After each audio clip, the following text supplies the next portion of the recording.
ស្ងាត់កៅស្រីនេះបង្ហាញរូបភាពជុំគ្រួសារក្នុងថ្ងៃខួបអាពាហ៍ពិពាហ៍22ឆ្នាំសាច់ស្រស់ចាំគ្មានប្រែ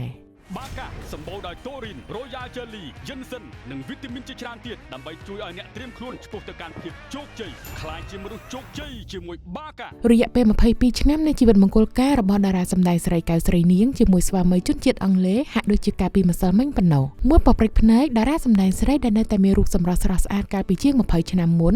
រហូតមកដល់ពេលនេះបានកសាងគ្រួសារ22ឆ្នាំនិងបានបង្កើតកូនស្រីយ៉ាងស្រស់សោភាម្នាក់ទោះឃ្លាតឆ្ងាយពីសិល្បៈមួយរយៈប៉ុន្តែអ្នកនាងកៅស្រីនាងនៅតែរក្សាសម្រស់បានយ៉ាងស្រស់ស្អាតដដែលគ្មានខុសកាលពីតារាស្រីរូបនេះទើបតែចូលសិល្បៈដំបូងនោះឡើយថ្មីនេះតារាភាពយន្តជើងចាស់រូបនេះបានបង្ហោះរូបភាពជុំគ្នាជាមួយស្វាមីកូនស្រីនិងសាច់ញាតិដទៃ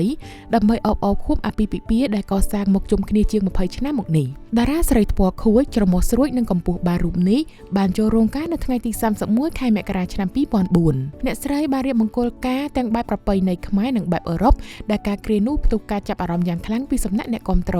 កៅស្រីនាងដែលត្រូវបានគេស្គាល់ថាជាតារាសម្ដែងមួយដួងដែលមានឈ្មោះបោះសម្លេងជាច្រើនឆ្នាំមិនថានៅក្នុងការសម្ដែងទៅលើបទចម្រៀងខារ៉ាអូខេនិងនៅក្នុងភាពយន្តភាគតារាស្រីវ័យជាង40ឆ្នាំរូបនេះមានបងប្អូនស្រីសុទ្ធតែស្រស់ស្អាតនិងជាតារាសម្ដែងដែលទទួលបានការគាំទ្រយ៉ាងខ្លាំងព្រោះទាំងរូបសម្រស់និងសមត្ថភាពរបស់បងប្អូនស្រីរបស់អ្នកនាងសុទ្ធតែល្អទាំងព្រមជាងនេះទៅទៀតនោះសម្រាប់ការថតខ្សែភាពយន្តអ្នកនាងភាគច្រើនសឹងតែទទួលបានតំណែងជាតួឯកទាំងអស់បាកាសម្បូរដោយតូរីន Royal Jelly យិនសិននិងវីតាមីនជាច្រើនទៀតដើម្បីជួយឲ្យអ្នកត្រៀមខ្លួនឆ្ពោះទៅកាន់ភាពជោគជ័យខ្លាចជាមនុស្សជោគជ័យជាមួយបាកា